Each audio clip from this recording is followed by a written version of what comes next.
તો આવતીકાલની બેઠક નિર્ણાયક સાબિત થઈ શકે તેમ છે, જોકે જેમાં કયા મુદ્દા ભાજપ સામે મૂકવા તે મામલે ક્ષત્રિય આગેવાનોથી એક અલગથી જ બેઠક બોલાવાઈ। આ ક્ષત્રિય સંકલન સમિતિની બેઠકમાં 20થી વધુ આગેવાનો હાજર રહ્યા હતા। જોકે રાજકોટમાં ઉમેદવાર બદલવાની વાત પર હાલમાં આગેવાનો અડગ જણાયા છે।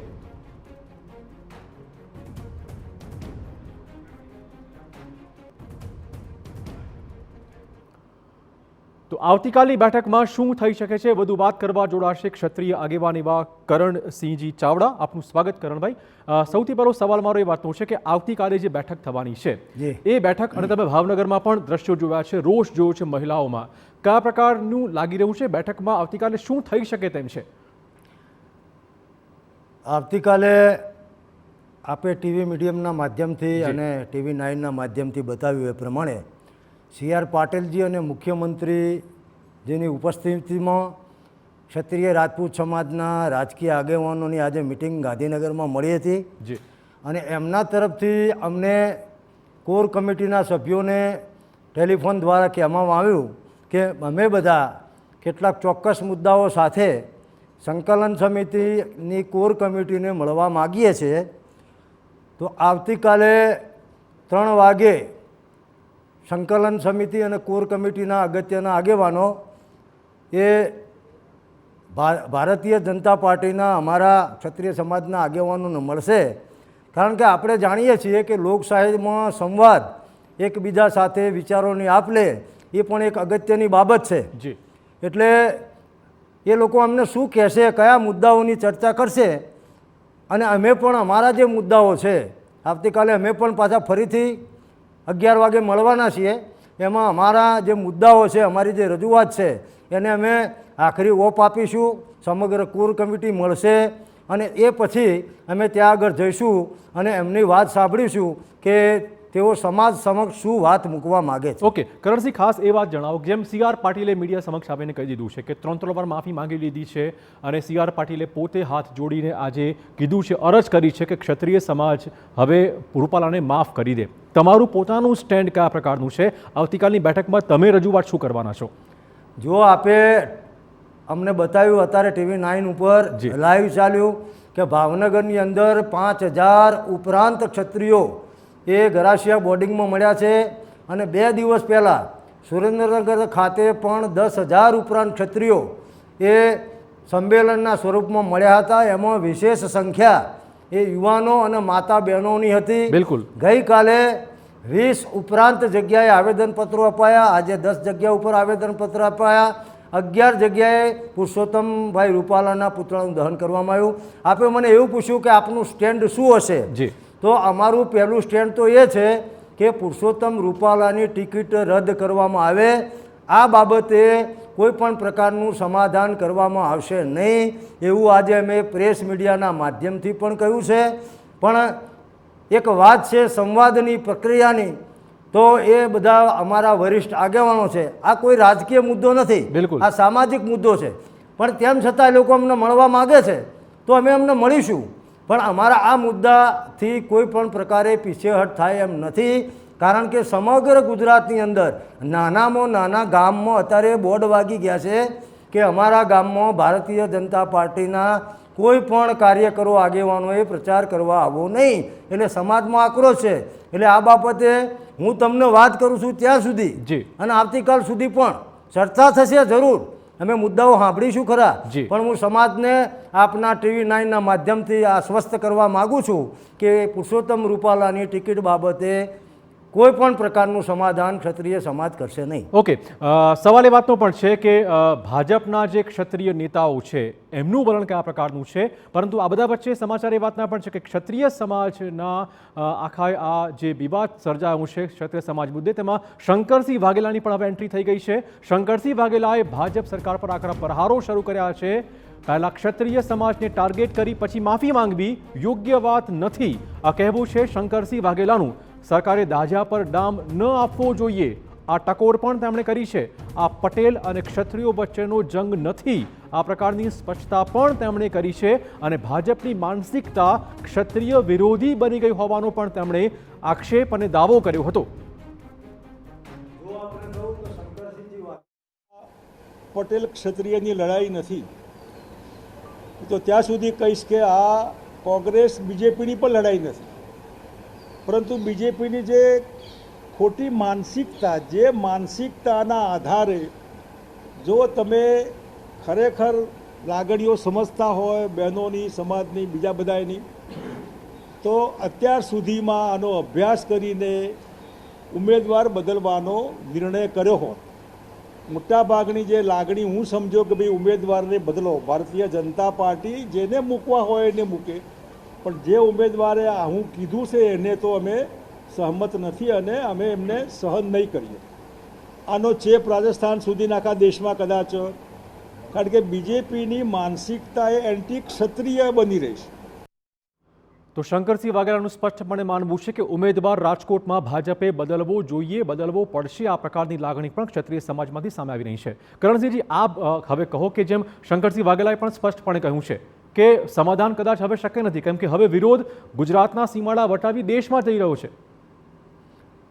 શંકરસિંહજી વાઘેલા એ ગુજરાતના માજી મુખ્યમંત્રી, કેન્દ્રના મિનિસ્ટર પણ રહી ચૂક્યા છે અને એસી વિશેષ એ અમારા ક્ષત્રિય સમાજના મોભી છે, મારું મોટું માથું કહેવાય. એટલે આપના માધ્યમથી કહેવા માગું છું કે આ કોઈ રાજકીય મુદ્દો નથી, સામાજિક મુદ્દો છે. અને અમે પહેલા દિવસથી જ્યારે પણ રૂપાલાજીએ નિવેદન આપ્યું ત્યારથી કહેતા આવ્યા છીએ કે આ કોઈ સામાજિક મુદ્દો છે, રાજકીય મુદ્દો નથી. અમે કોઈ પક્ષની સાથે અથવા સામે નથી, પણ અમારી લડાઈ કેવળ ને કેવળ પરસોત્તમ રૂપાલાજીના નિવેદનથી ભડકેલી આગની સામે છે. એટલે હવે આ પ્રક્રિયા મારી વાત એક સાંભળો કે જે રીતે તમે કીધું કે રાજકીય મુદ્દો નથી, પણ રાજકીય આગેવાનો જ જે ક્ષત્રિય સમાજના નેતાઓ છે એ આજે બેઠક કરવા ગયા હતા, ગોંડલમાં સમાધાન થયું, ત્યાં પણ રાજકીય આગેવાનો જ હાજર રહ્યા હતા. લાગે છે કે ક્ષત્રિય સમાજના જે આગેવાનો છે, તમે રાજકીય આગેવાનો છોડી દો, નેતાઓને છોડી દો, જે આગેવાનો સમાજના છે એમને હજી વિશ્વાસમાં લેવામાં નથી આવી રહ્યા.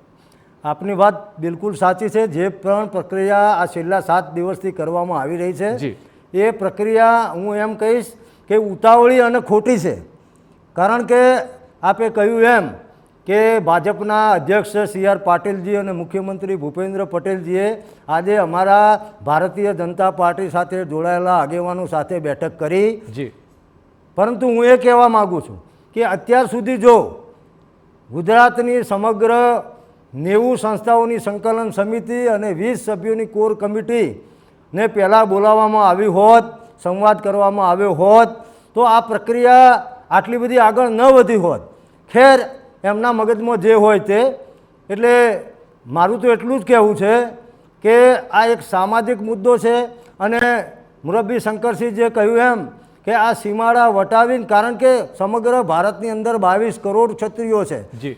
અત્યારે અમે રાજસ્થાન, ઉત્તર પ્રદેશ, મધ્યપ્રદેશ, પછી હરિયાણા, ઉત્તરાખંડ, આ બધી સમાજની સંસ્થાઓ 18 રાજ્યો ઉપરાંતની સંસ્થાઓના સંપર્કમાં છીએ. એટલે અમે ફરીથી ભાજપના હાઈકમાન્ડને વિનંતી કરીએ છીએ કે તમે મોડું ના કરશો, સમય ના બગાડશો અને પુરુષોત્તમ રૂપાલાજીની ટિકિટને રદ કરો. બાકી ગુજરાતની અંદર 26 બેઠકોમાંથી અત્યારે હાલ 8 બેઠકો તો માઇનસમાં છે જ, પણ આ અસર સમગ્ર 26 અને મેં તમને જે રાજ્યોના નામ દીધા ત્યાં સુધી આ આગ પહોંચશે. ત્યારે કેટલું બધું નુકસાન થશે એ ભારતીય જનતા પાર્ટીના આવતીકાલની બેઠકમાં કે બેઠક પહેલા ક્ષમા વિરસ્ય ભૂષણમ આવું કહેવામાં આવશે તો શું તમે માફ કરવા તૈયાર છો? જો ક્ષમા વિરસ્ય ભૂષણમના અમે ઇતિહાસમાં બહુ દાખલા જોયા. પૃથ્વીરાજ ચૌહાણે મોહમ્મદ ગોરીને 18 વખત માફ કર્યો. એ વિધર્મી હતો તોય. એક છાત્ર ધર્મનું બહુ મોટું ઉદાહરણ છે. પણ જ્યારે સમય આવ્યો ત્યારે મોહમ્મદ ગોરીએ પૃથ્વીરાજ ચૌહાણને કેદ કરી લીધા, એમની આંખો ફોડી નાખી અને એમને બંદી બનાવી લીધા. એટલે સમય બદલાય. ક્ષત્રિય સમાજે મોટું મન રાખ્યું છે. અત્યાર સુધીમાં ક્ષત્રિય સમાજના આગેવાનોને હાંસિયામાં ધકેલી દેવામાં આવ્યા. પદ્માવતીના હજુ પણ કેસ અમારા ક્ષત્રિય સમાજના યુવાનો પર છે. લોકસભાની હમણાં આપે બતાવ્યા અમારા વરિષ્ઠ આગેવાન રાજેન્દ્રસિંહજી રાણા. રાજેન્દ્રસિંહજી રાણાના પિતાશ્રી સરદારસિંહજી બાપુનું આ લોકશાહીમાં, ભારતની આઝાદીમાં એટલું બધું મોટું યોગદાન છે. એ રાજેન્દ્રસિંહ રાણા પછી 20 વર્ષ સુધી એક પણ ટિકિટ ક્ષત્રિય સમાજને આપવામાં આવી નથી. હા, હું સ્ટેચ્યુ તમને આ ઓફ સવાલ યુનિટી પૂછતો ખાતે. હતો કરણસિંહજી કે ક્ષત્રિય સમાજના જે આગેવાનોને ટિકિટ નથી મળી રહી, જેનું ભાજપમાં હવે ગજુ વાગતું નથી, શું અંદર ખાને આખી આ આગને પલીતો ચાંપવામાં એ લોકોનો હાથ હોઈ શકે છે? આ શંકા ચોક્કસ ઉદ્ભવી થઈ છે. નહીં, આ શંકાનું કે સ્થાન જ નથી. જી. કારણ કે અમે સમાજના જ આગેવાનો, મેં આપને પહેલાં પણ કીધું એમ કે 90 સંસ્થાઓ ગુજરાતની, નાની મોટી 550 સંસ્થાઓ અને સમગ્ર ક્ષત્રિય સમાજ એ આ સામાજિક મુદ્દે લડત આપી રહ્યું છે. આમાં ક્યાંય પણ કોઈ રાજકારણ નથી. હા, ભારતીય જનતા પાર્ટી પ્રેરિત આગેવાનો અમને મળવા આવવાના છે. એ એમના પાર્ટીએ કીધું છે એટલે આવવાના છે. બાકી આ આંદોલન આપે જોયું કે એક બેન એવું કીધા અમારા બેનશ્રીએ કે જ્યાં સુધી આ આંદોલન નહીં પતે અને પુરુષોત્તમ રૂપાલાની ઉમેદવારી રદ નહીં થાય ત્યાં સુધી હું ઘરે નહીં જઉં. સુરેન્દ્રનગરની સભામાં અમારે એક 70 વર્ષના બા જી. એ સ્ટેજ ઉપર ભાષણ કરતાં કરતાં રડી ગયા. તો સાહેબ, આ તો અમારા હૃદયને ઘા વાગેલો છે. બિલકુલ, બિલકુલ. એટલે આમાં કોઈ રાજકારણ કે રાજકીય પક્ષોનો કે આગેવાનોનો, ભાજપ કોંગ્રેસનો કોઈનો દોરી સંચાર નથી. આ શુદ્ધ સામાજિક આંદોલન છે અને એ આગળના દિવસમાં પણ ચાલતું રહેશે. આવતીકાલની બેઠકમાં ભાજપને એવું લાગતું હશે કે હવે ઉકેલ આવી જશે, માફી માંગી લીધી છે, માટે ટિકિટ બદલવાની, ટિકિટ કાપવાની નોબત સુધી નહીં આવે, આ પ્રકારનું જો માહોલ ઊભો થવાનો પ્રયત્ન થતો હોય તો બેઠક પહેલાં તમારું શું કહેવું છે? મારું તો એટલું જ કહેવું છે કે જો ભારતીય જનતા પાર્ટી એમના કાર્યકરોના આંતરિક અસંતોષના કારણે વડોદરા અને સાબરકાંઠાની બેઠક બદલતી હોય જી. તો ગુજરાતના 75 લાખ ક્ષત્રિયો, ભારતના 22 કરોડ ક્ષત્રિયો એમના માટે શું મહત્ત્વના નથી? એમના માટે શું પુરુષોત્તમ રૂપાલા મહત્ત્વના છે કે ક્ષત્રિય સમાજ મહત્ત્વનો છે? અને કોઈ પણ રાજકીય પક્ષ હોય એ પહેલાં પોતાનો લાભ જોતો હોય છે. એટલે હું એવું કહેવા નથી માગતો કે ત્યાં કોઈ બુદ્ધિજીવી લોકો બેઠા નથી. જી. બધા બુદ્ધિજીવી જ છે, જ્ઞાની છે. પણ આપણા માધ્યમથી એમને ફરીથી સૂચન અને વિનંતી કરું છું કે હજુ અમારું આંદોલન શિસ્ત અને સંયમ સાથે છે, લોકશાહી ઢબે છે. પણ આપે જોયું એમ અમારી માતાઓ બહેનોમાં, યુવાનોમાં જે આક્રોશ છે એ આક્રોશ ટિકિટ કેન્સલ કર્યા વગર સંભવાનો નથી. ટિકિટ જો યથાવત રહે છે, રાજકોટમાંથી ભાજપ ઉમેદવાર બદલતું નથી, આવતીકાલની બેઠકમાં પણ કોઈ સમાધાન થતું નથી, તો આપનું આગામી સ્ટેપ શું હોઈ શકે? અમારી આગામી રણનીતિમાં મેં આપને વાત કરી એમ કે કાલે અમે કોર કમિટીના સભ્યો મળવાના છીએ. જી. રાજકીય આગેવાનો, અમારા સમાજના અગ્રણીઓ જે આવશે એ જે વાત મૂકશે એ સંદર્ભે ચર્ચા કરવા અમે લોકશાહીની પ્રક્રિયામાં માનીએ છીએ.